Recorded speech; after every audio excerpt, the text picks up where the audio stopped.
Chamo o deputado Luiz Paulo Corrêa da Rocha para ler a ata da sessão anterior. Senhor presidente, a ata reflete com exatidão o ocorrido na 90ª sessão ordinária que, iniciada às 14 horas, encerrou-se às 18 horas e 5 minutos. Havendo número legal e sob a proteção de Deus, iniciamos os nossos trabalhos. Está aberta a sessão. A presidência convida, lida e aprovada a ata, passa ao expediente inicial. Com a palavra por 10 minutos, o deputado Luiz Paulo Corrêa da Rocha. Senhor presidente, em exercício, quiçá em pouco tempo, não mais que 2, 3 anos, presidente titular,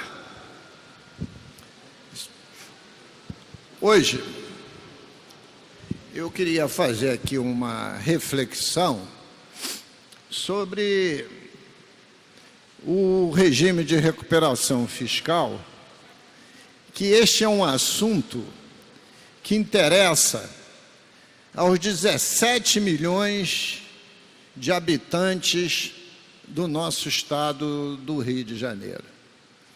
E o momento de grande dificuldade que nós estamos vivendo. Visto que esse regime de recuperação fiscal, que é um regime draconiano, porque a única prerrogativa que o Estado tem é não pagar o serviço da dívida para que seja pago de forma acumulada depois de extinto o regime. Mas se ele não for renovado, em outras fases, pior a emenda do que o soneto, porque aí o Estado volta a quebrar. Mas é necessário que a população entenda, e principalmente os chefes de poderes, que há que se ter uma unicidade de movimento para que esse regime de recuperação fiscal seja renovado diante de algumas condicionantes. A primeira delas é que continue-se a não pagar o serviço da dívida até fim do 2023. E que, a partir daí, ano a ano, se tem um alongamento de prazo para cada ano você não pagar 2. Porque quando chegar em 2023, senhor presidente, o Estado terá que pagar de serviço da dívida 21 bilhões de reais por ano, até vencer os anos que não foram pagos nada, para depois ser descendente e o Estado continuar a pagar 11 bilhões de reais por ano. Ora, se o Estado hoje está arrecadando menos de 70 bilhões de reais, como você pode gastar 20 só para pagar o serviço da dívida?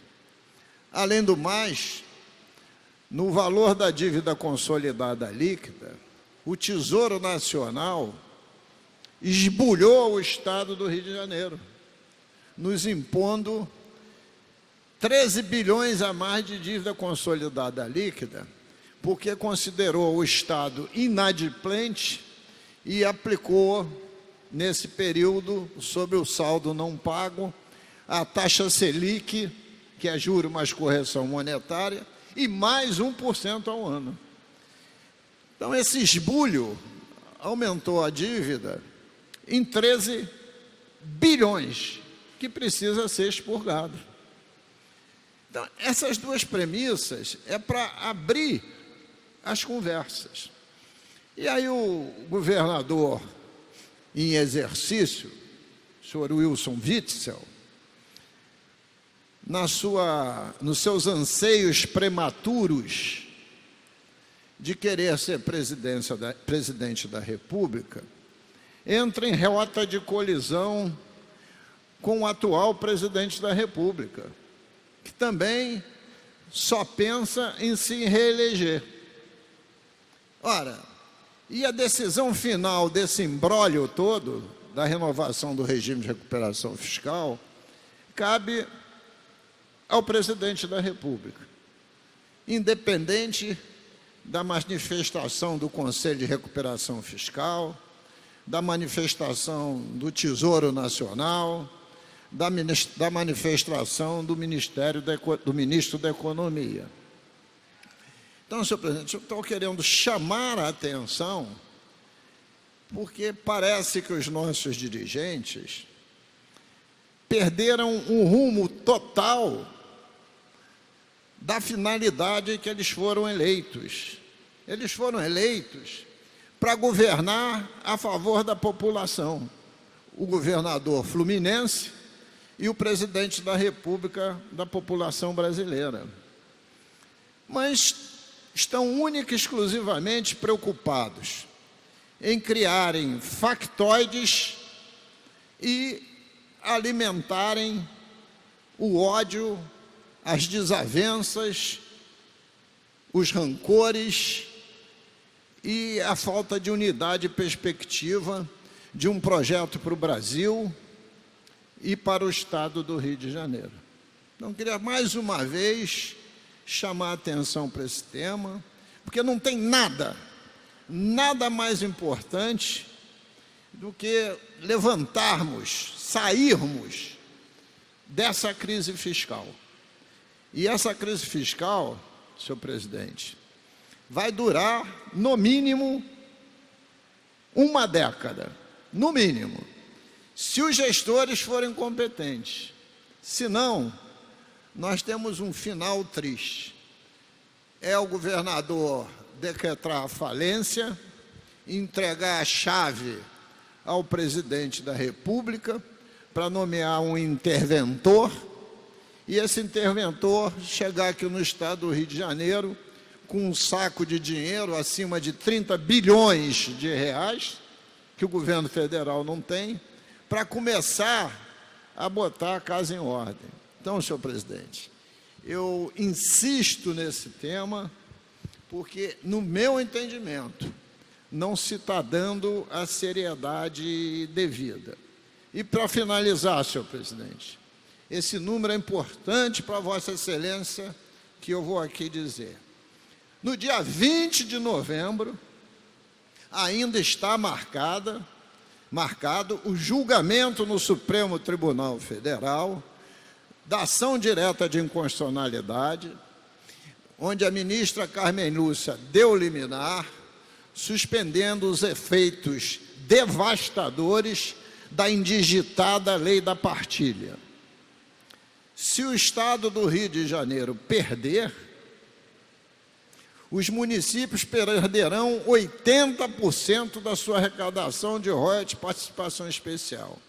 E os municípios que Vossa Excelência são mais próximos de Vossa Excelência, Macaé e Campos, serão os mais atingidos. E o estado do Rio de Janeiro perderá 40% da sua arrecadação de royalties de participação especial, que não é pouca. Hoje está na ordem de 14 bilhões de reais. Mas eu queria afirmar, Vossa Excelência, que a União expolia o Rio de Janeiro. Nós arrecadamos, em média, em moedas de 2018, senhor presidente, algo como 170 bilhões de reais. É o que a gente transfere para a União. E a União só retorna 33 bilhões de reais. Vossa Excelência trabalha rapidamente com o número, já verificou que tudo aquilo que a gente transfere para a União só retorna 20%. Isso quer dizer, cada R$ 5 arrecadados, a gente só tem de volta 1. E a União acha que nos está fazendo favor. Então, cabe essa unidade pela luta pelos nossos direitos. Muito obrigado, senhor presidente. Próximo orador inscrito é a deputada Mônica Francisco. Não se fazendo presente, eu, não havendo mais orador inscrito, suspendo a sessão até às 15 horas para a ordem do dia. Está suspensa a sessão.